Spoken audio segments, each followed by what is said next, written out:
Good morning, everyone. We are here in rainy Humboldt County. Just having some coffee this morning in the van. I haven't made my bed yet. Who needs sheets and blankets? Just use a sleeping bag. It's easier.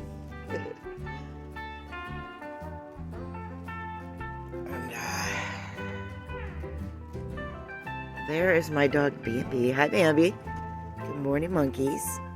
Hey, everyone. Welcome to my channel, Uncivilized. This is Julia. I'm super excited about the video I'm going to bring you right now.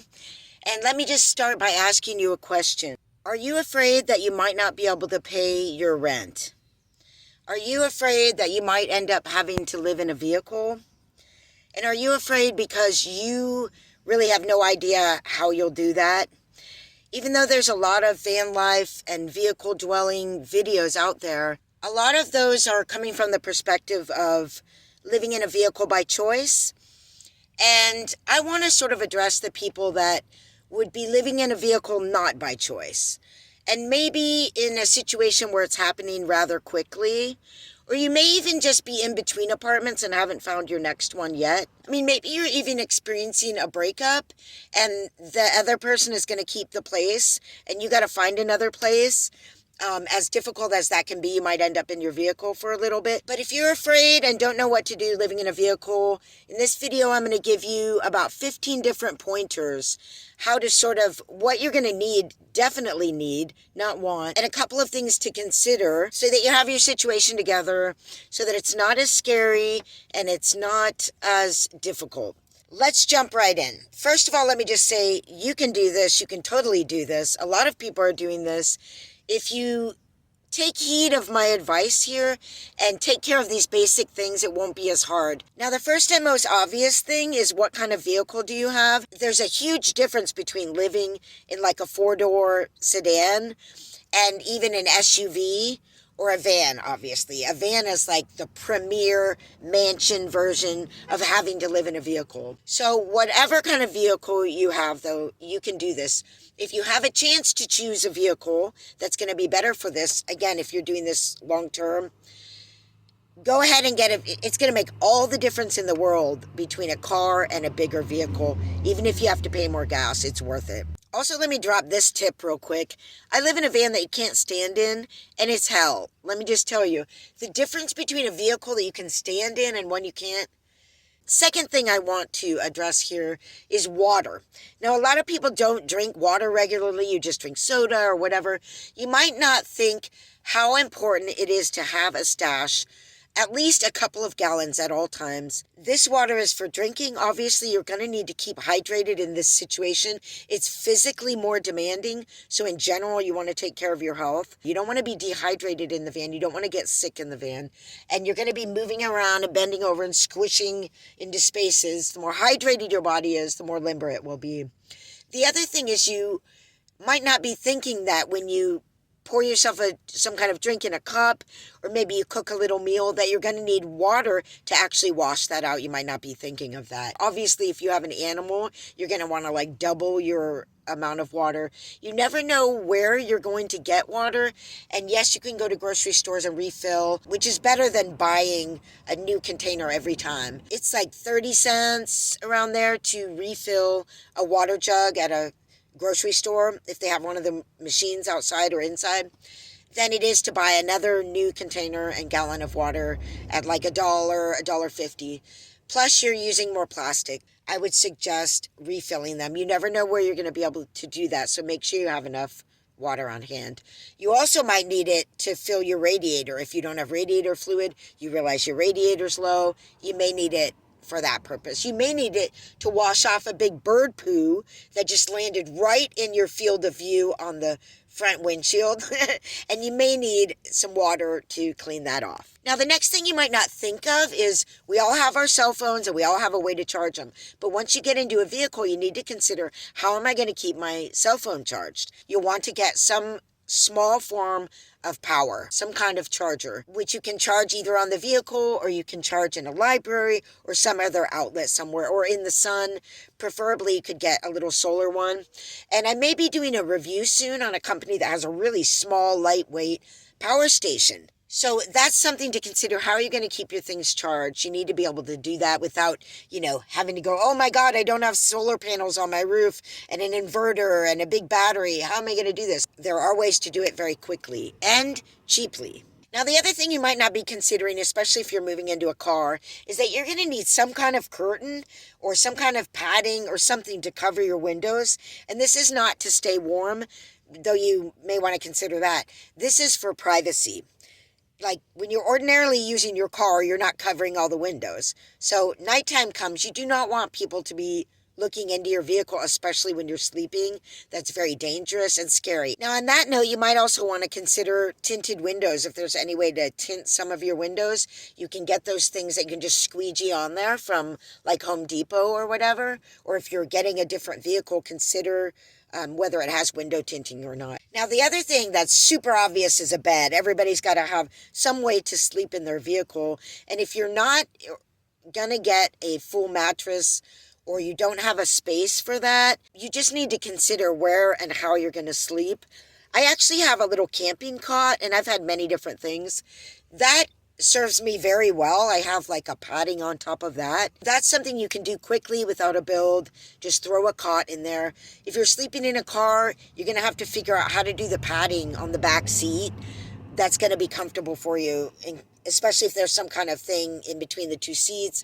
How are you going to do this? It's very important, because if you don't get good sleep, this isn't going to last. You're going to be extremely uncomfortable. Now, another thing is a stove. Even if you're in a little car, a lot of people will be tempted to not cook their own meals. And I'm not saying that you have to cook every meal. And I'm not saying that you don't have to consider the safety of the fact that you have a stove in a small vehicle. So you're going to have to figure out some kind of flat surface that's low enough that it's not going to create a fire hazard with the ceiling. And do this, even if it's just to make coffee or tea. Because you do not want to move into a vehicle because you have to, because you don't have enough money to pay for the rent, and then spend $5 on, lattes from Starbucks. Yes, you can have that for comfort food and all of that. But even if you were to make one meal out of the day and the morning coffee, you're going to be saving a lot of money. For people in sticks and bricks or for people in vehicles, eating out and buying pre-prepared food is one of the biggest downfalls of your budget. I mean, it is expensive. One of the things you don't want to do is get in the habit of eating fast food all the time. That's not going to be good for your health or your state of mind. And it's not going to be good for your bowels and your digestive system, because, again, you're going to be living in a van, so it's very different than having your own bathroom. And we're going to get to that on this list shortly. So I suggest that you get a little stove. I mean, I have a little butane stove. It's extremely easy to use. Before that, I had a propane stove that sat on top of the propane canister, and that was a little bit shaky. Now, related to that is utensils. Basically, when you're living in a house, you have, a stack of plates, a stack of bowls, a bunch of cups, a bunch of things. Maybe you live with other people, but you're going to want to pare down to the absolute minimum. One plate, one good-sized bowl, an extra little plate, and maybe 2 forks, 2 spoons, 2 knives, and a cutting knife. You're going to want a can opener. This is very important. You're going to want a pair of scissors. You definitely want to limit that stuff down. One of the things you're going to learn, and I learned one of my first tours with Further Festival, the Grateful Dead guys, my truck was filled in the back with everything that I thought I would need. There was just a little area to sleep.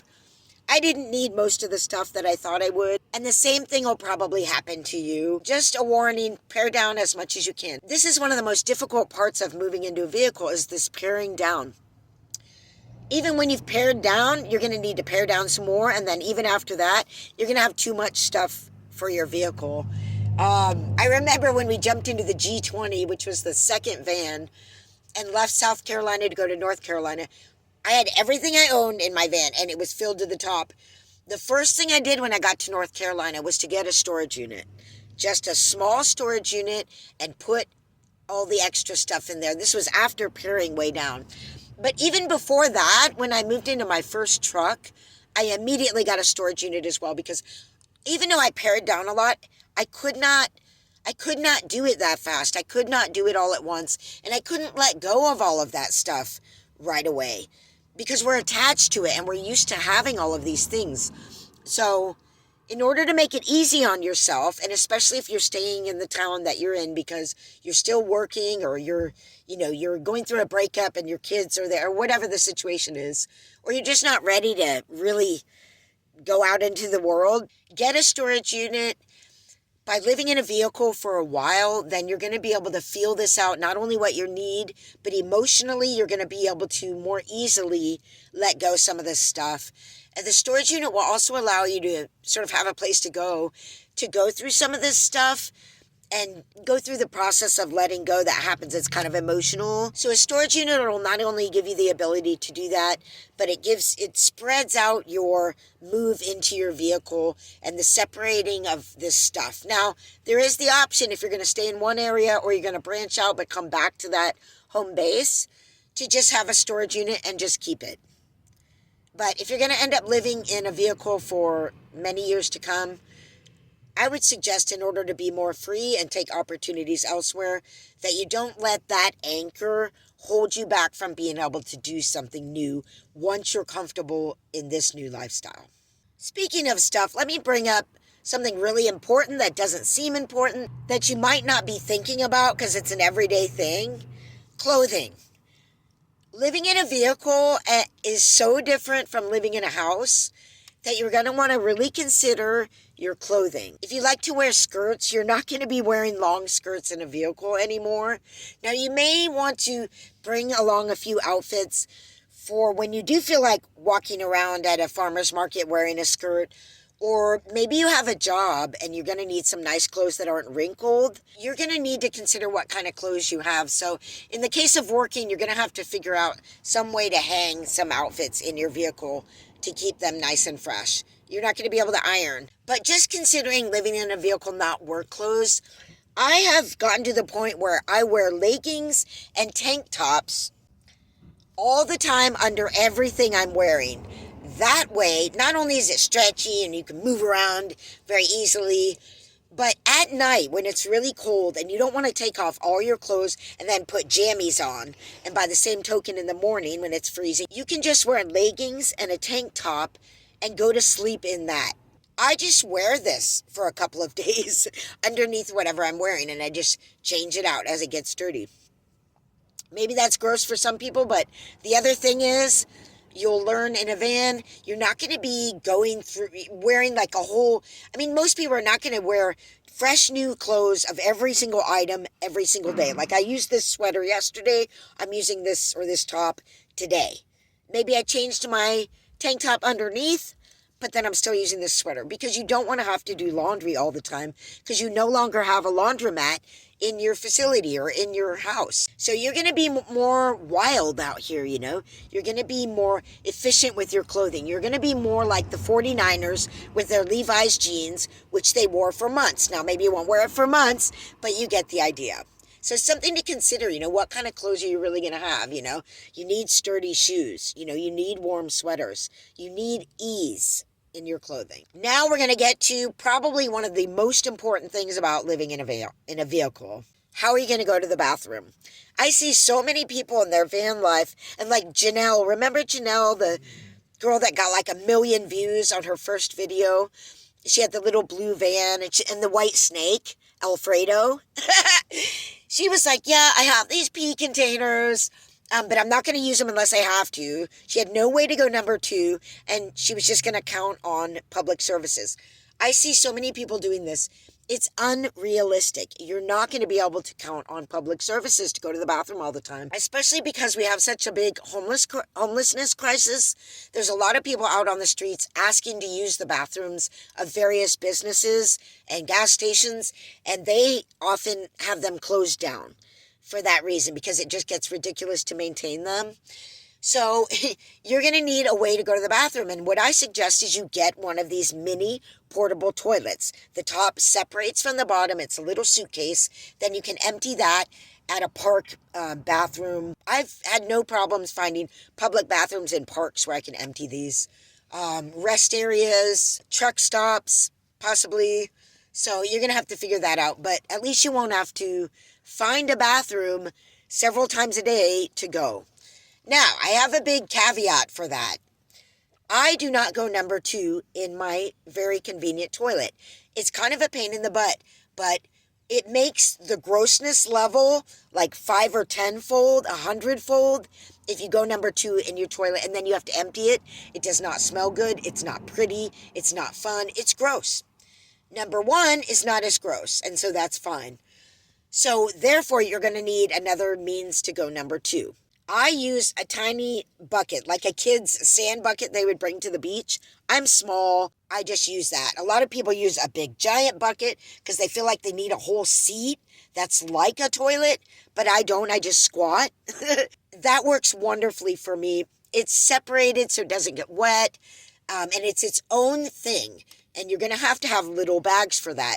I also suggest a spray bottle with a little bit of bleach water in it. One spray absolutely removes any of the smell, because when you bag it up and put it in your little trash can, it is still going to smell if you don't do a little bleach spray. So that's how I would handle going to the bathroom. Make sure you have a means. The thing you do not want to do, please don't do this, do not go to the bathroom outside. Even if you're a guy and it's super easy to just go out there by that bush, that is not cool. It's not good for the environment, and it's not good for the reputation of people living in vehicles. We're not supposed to be pooping and peeing outside, so don't do that. Be responsible for your own bathroom situation. It's not that hard. All right, I'm going to close out with a couple of important, sort of obvious things that, again, so obvious that you might not have thought about it. You need to have all of your vehicle stuff in order legally. So you need to have, your registration updated, your tags, your license plate, your insurance, and you need to have roadside assistance. You have to have that even if you're not traveling, because you don't want to get stuck in a situation where you're parked somewhere you're not supposed to be, because you didn't have that roadside assistance to either tow you to a shop, or I've even had myself towed to a lot where I knew I could stay until I found the shop I wanted to bring it to. Basically, just have your vehicle stuff all legit, legal, good tires, all that stuff.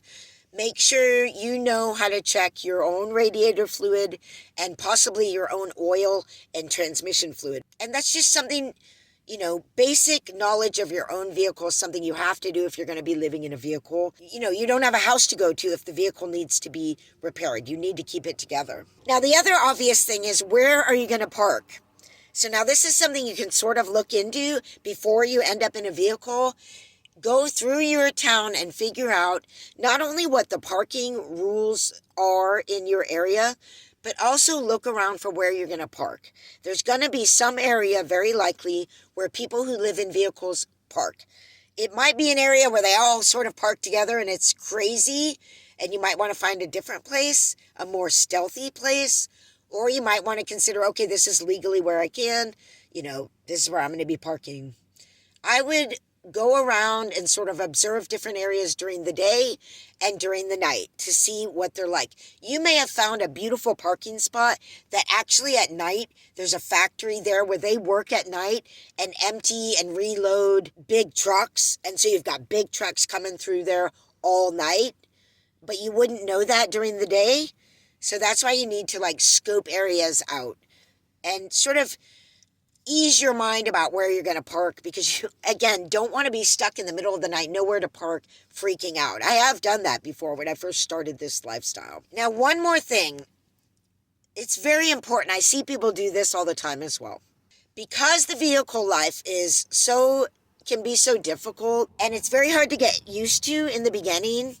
And I hope that all of these things help you make it an easier transition so that you do not end up spending your money on hotel rooms. Do not do this. Do not spend your money on a hotel room. If you are having trouble paying rent, or if you are trying to save money, or if you are making a transition to this cheaper lifestyle because you've retired and you don't have enough, the last thing you're going to want to do is spend money on the most expensive way to live, which is a hotel. It's okay to give yourself a break now and again, but do not get in the habit of doing this. It's very much like eating fast food or eating prepared food for every meal. You are going to go broke doing that.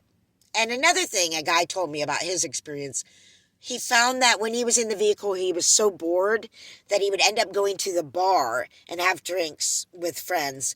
And he did that more and more and more because he was just bored in his vehicle. So don't let that be your downfall.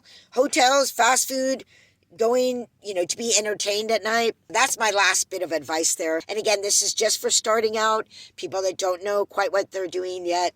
And I do hope that was helpful. So please like the video and share it and help me continue to grow this channel. Thank you everyone for being here. And thank you especially to my patrons. Love you guys. You can join my Patreon below if you are interested in supporting this channel. I also sell my handmade upcycled clothes on Etsy. You can find a link at the top of the description of every video, and you'll want to use that specific link because that saves me money on my fees. So thank you for that. All right. Hope you all are safe and well out there. You can do this. It's not going to be, you will survive out here in these crazy times when it's getting harder and harder for people to make it. So I wish you well out there. And again, I hope this helps. All right. Have a nice day. See you later.